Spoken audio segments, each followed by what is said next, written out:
I'm Mr. Contributor. If you're not a subscriber to this channel, make sure you hit the subscribe button, hit the like button, and share these videos on your social media platforms. And last but not least, follow me on Twitter at TrueVirgoChild. Let's get down to business. Tonight's game is Game 4 between the Boston Celtics and the Brooklyn Nets. And the Boston Celtics have a commanding 3-0 lead. No team in NBA history has ever came back from a 0-3 deficit to win the series. There's only been 2 occasions in recent memory where a team were down 0-3 to even and came back to even tie the series. The first occasion back in 1994, where the Denver Nuggets fell behind 0-3 to the Utah Jazz. They came back to tie the series, and Utah eventually won Game 7. The second occasion occurred in 2003, where the Dallas Mavericks was up 3-0 on the Portland Trailblazers. The Trailblazers came back to tie the series, and Dallas eventually won Game 7. So it's a tall order, and truth be told, it's only happened twice in hockey and once in baseball. So that's a very, very rare occurrence. But the angle I want to go at is because it's Steve Nash and Ime Udoka. What's up, Terry? Salute to you. Because Ime Udoka has outcoached Steve Nash. Now, as I repeated on many videos, Ime Udoka was an assistant under Steve Nash last year, and he was hired this year to coach the Boston Celtics after Brad Stevens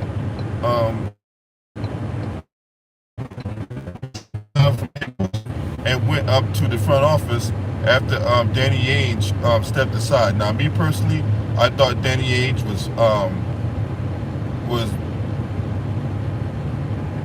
I thought he had an ultimatum to where either he had to step down or he was going to get fired. And he just chose to step down based on the longevity he has within the Boston Celtics organization as a player and as a executive. But Steve Nash has gotten outcoached by Ime Udoka. Now, if you go back a couple years ago when Kyrie Irving first got there, and Kyrie Irving came up with the notion that we don't need a coach, that we can generate offensive schemes on our own right. We really don't need a head coach. Well, little to Kyrie Irving knowledge, you basically cut Steve Nash from under him.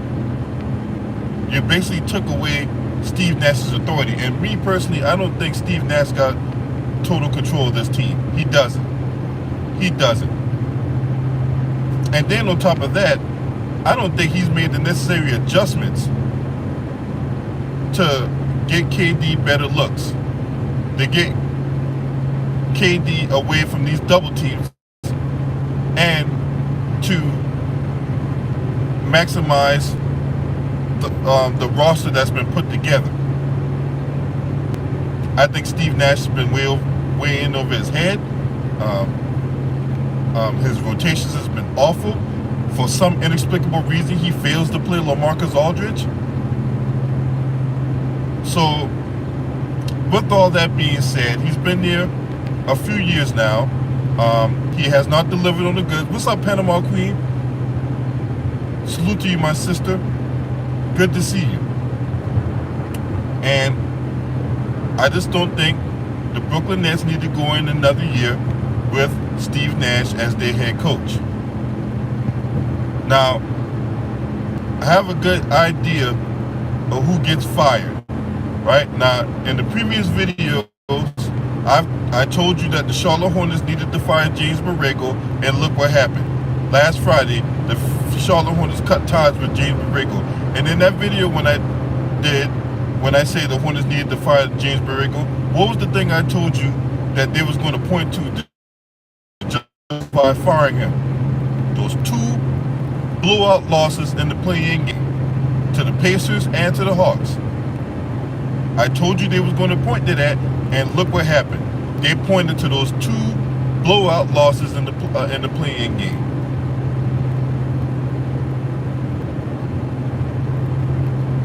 Brooklyn Nets have not gotten it done under Steve Nash. Now, I believe Steve Nash should be fired. And I also believe that GM Sean Marks need to be fired too. I think Sean Marks need to be fired too. You had the team that could have potentially contend for an NBA championship until they made the trade for James Harden. They gutted the roster for a guy who politicked this raid out of Brooklyn and on to Philadelphia. Now, mind you, James Harden politicked this way out of Houston, right? I don't care what nobody say. You can point to whatever you got to point to, but I'm not going to let you muddy the waters with all that other stuff. The fact of the matter is, James Harden politicked his way out of Houston. He politicked his way out of Brooklyn. And Sean Marks gutted that roster. Cam Dudley, what's up, man? And no, I don't know how you don't play LaMarcus Aldridge, right? But I'm going to get to that in a minute. I'm going to dive deeper to that one in a minute. But how can you sit up there and gut your whole entire roster for a dude who's had a history of playoff futility? And then, what's up, B-Skrill? Salute to you, man. And then he decides, well, you know, I'm going to play the background. I'm going to get all the goodies, giveaways, and guarantees as a superstar, but I'm just going to play the background. No. When you're getting all the goodies, giveaways, and guarantees as a superstar, that's what they're paying you for. If you're going to sit there and take the background, you're not providing the return on investment.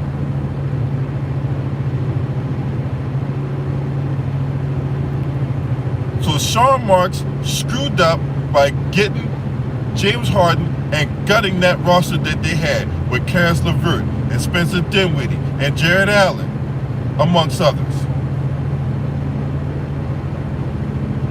The team they had before the James Harden trade was the team that could have competed for an NBA championship. They had versatility, they had depth, and all that got gutted because they tried to go for it all. They tried to push all their chips to the table. They overplayed their hand, and Sean Marks was instrumental in that futile trade. Now he tries to clean it up by sending James Harden to Philadelphia, but Andre Drummond, the only guy, in my opinion, really worth anything was Seth Curry. They got Ben Simmons, but all Ben Simmons want to do is dress up in ugly suits and blinged out, blinged out Brian Pumper Jews and all that. What's up, T Price? Salute to you, homie. Y'all go subscribe to T Price. T Price's podcast. Andre Drummond's an offensive liability. I mean, yeah, he can get you rebounds, but the Sugar Bear don't give you nothing really offensively. And then they don't play no defense. No defense. The whole defensive concept is way out there. So that's another reason Steve Nash should be fired. No defensive identity whatsoever. You don't have an offensive identity whatsoever. You just cannot rely on Kyrie Irving and Kevin Durant to have monster performances just to be able to keep your team afloat.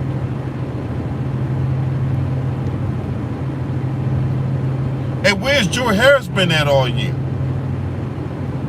Ben Simmons, he's sitting up there putting on a fashion show every game as opposed to getting his butt on the court and playing.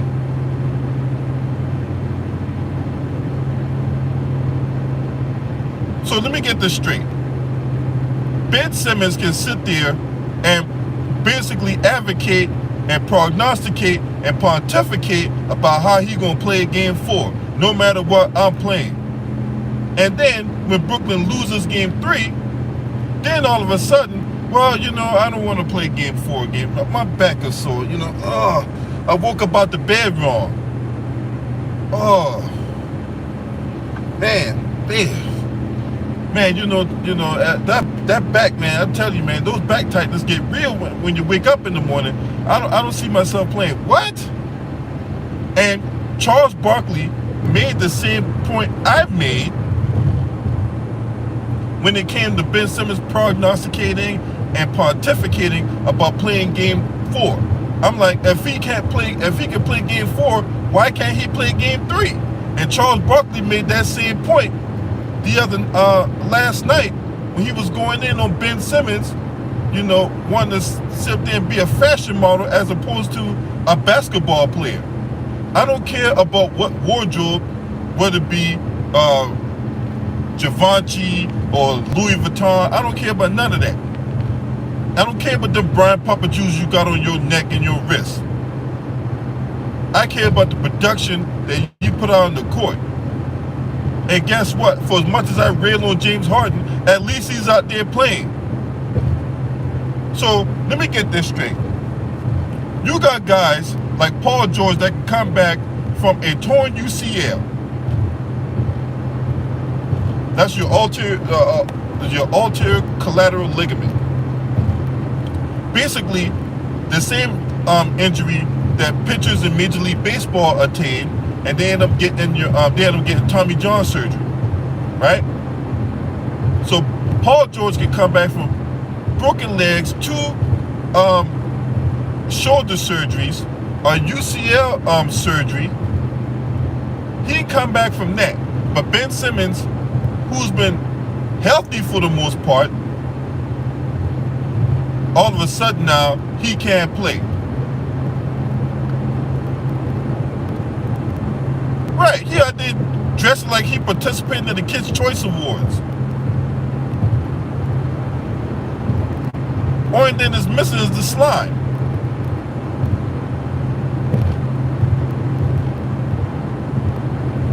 So, with all that mess that's going on in Brooklyn and KD and Kyrie, they got what they wanted. They're not above this. They're not above this at all. They got what they wanted, and it's blown up in their face. So, Steve Nash should get fired, but at the same time, that GM Sean Marks need to go too. Sean Marks need to go too. And if you notice in the NFL, they're firing the GMs and the coaches in tandem. Because they don't want a situation to where if you fire the coach, well, if you fire the GM but keep the coach, and you bring in a new GM, well, the GM want to bring in his own people. So there's no point of firing the GM and keeping the coach, because there may not be no alignment there. The new GM that's coming in may have his own priorities.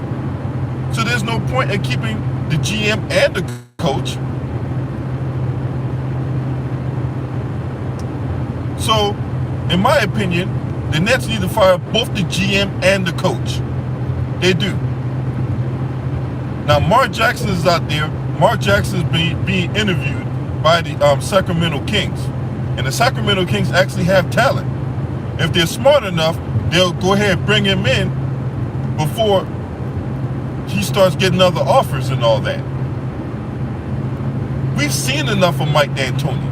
We don't need no more Mike D'Antoni nowhere in NBA circles, man. That CD is played out. It got enough scratches, skips, and all that other stuff along with it. We don't need no more Mike D'Antoni.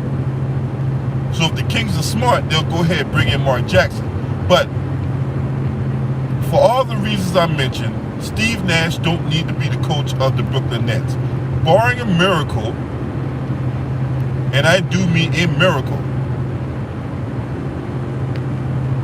there's no way this team is going to come back from 0-3 to beat the Boston Celtics. The Boston Celtics are in their head, they're taking their hearts, and they're going to march all over them again tonight. Now, I know a lot of media outlets going to bring up KD's playoff performances when faced in elimination and all that, but there's no reason for the Boston Celtics to get past or to go away from what they've been doing all series long. It's worked. It's worked. KD is a finesse player. He's a finesse player. He prefers, to catch, take a couple dribbles, cross you over, and then pull up for the J. He ain't really trying to bang low like that. Now, in the second round, when they played the Milwaukee Bucks and Giannis Antetokounmpo is a different type of animal. Because, see, he'll take the double team and he'll find his open man. When they play physical with Giannis going to be physical right back, and that's going to get them in foul trouble.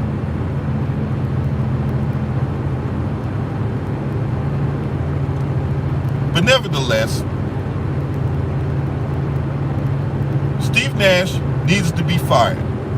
That of all that I put out in the last 15 or so minutes, Steve Nash does not need to be the coach of the Brooklyn Nets. His rotations are awful. There's no offensive identity. There's no defensive identity. Guys are scoring at will in the paint. Guys, they're supposed to have this elite rebounder, Andre Drummond, and somehow teams are outworking the Brooklyn Nets.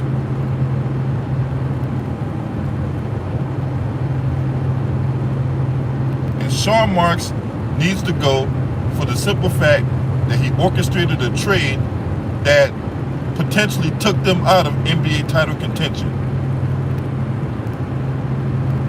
And if that hammer drops, just know those will be the reasons why.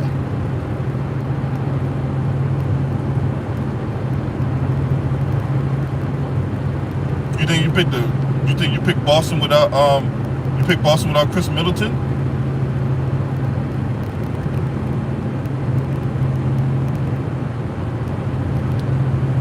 It'll be an interesting matchup, to say the least, in that second round. It'll be a very interesting matchup.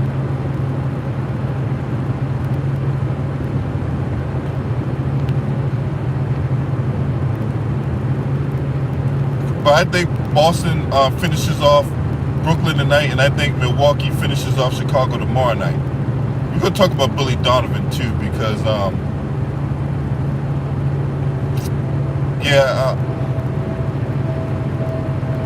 I don't think Billy Donovan's going to get fired. I don't think so. Last year, the Bulls didn't even make the playoffs last year. This year, they made the playoffs, so it's showing progression. So, they're not going to fire a coach that's, in their eyes, that's showing progression. They will fire a coach, however, that's showing regression and has underperformed.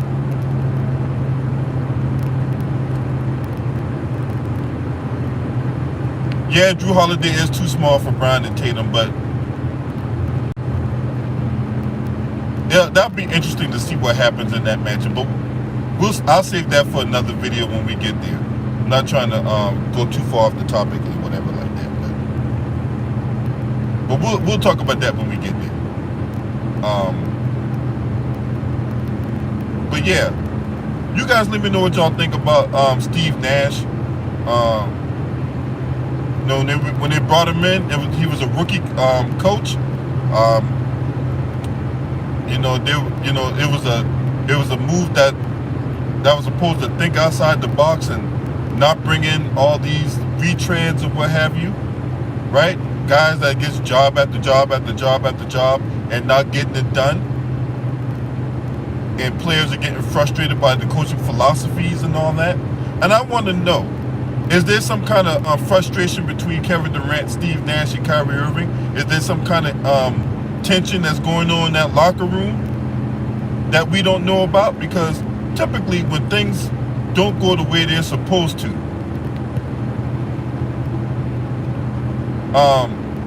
you got Kyrie Irving talking about team chemistry. But for the most part, Kyrie wasn't there. So if you're not there, you know, how can you build up team chemistry if he wasn't there? Now, I don't want to go down this rabbit hole about why he wasn't there and all this other stuff. That I'm not trying to go nowhere near that. Because the end result is the end result. He was not there. And the Brooklyn Nets had to fend for themselves while Kyrie Irving wasn't there. Whether it be whatever you believe about what you believe about whatever subject when it comes to Kyrie Irving, the end result was he wasn't there. Okay? Kevin Durant's been injured. Right? The roster has been, outside of those two, who are you going to look at to be that dependable, reliable player? Is it Bruce Brown? No. Is it Joe Harris? Well, Joe Harris been injured. He ain't played not one game all year. Nick Claxton? No. What's up, every real gamer? Salute to you. Is it Patty Mills? Patty Mills is shot dependent. He ain't really no guy that's going to bring the ball up and manipulate the offense or whatever like that and put people in the spots they need to be put in. He's not that type of dude. He's a catch-and-shoot guy. One of the best catch-and-shoot player in the league. Seth Curry? Seth Curry is similar to Patty Mills. He's not a guy that's going to bring the ball up and put the offense on his back. He's not that type of dude.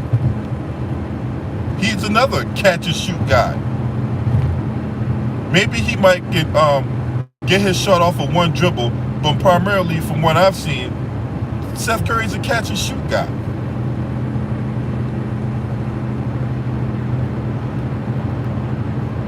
So when you factor all that in,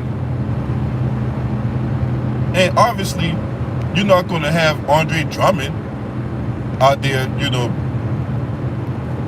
no, he just, no.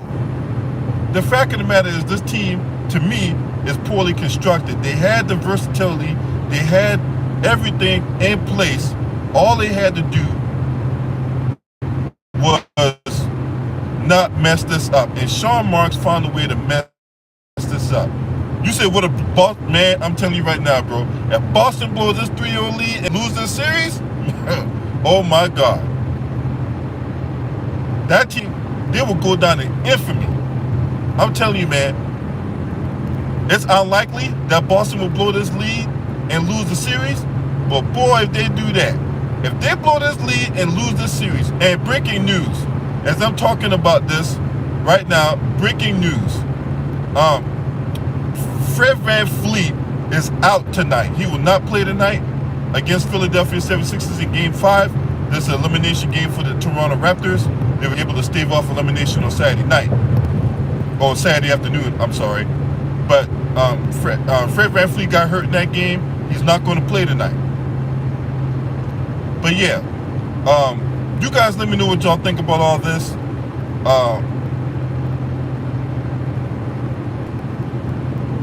Boston will finish him off tonight. Clean sweep. The Brooklyn Nets look defeated. You can tell by the body language in the post-game press conference that they look defeated. You got Kyrie making excuses, Steve Nash making excuses, Kevin Durant trying to find himself within himself.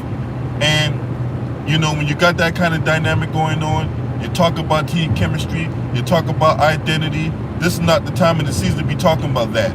You should be talking about that before the season began. They look defeated. The coach don't know what they're doing. For that reason, Boston finishes them off tonight. Steve Nash gets fired within, I say, the next 2 to 3 weeks after they do the exit interviews and they do the evaluation process of how they're going to move forward. Salute to you, my sister Carla Jenkins.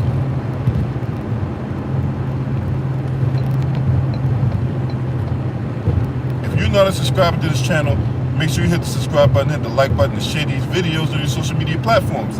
And last but not least, shouts out to the LDBC. I thank you for watching. This your man. Scream at me.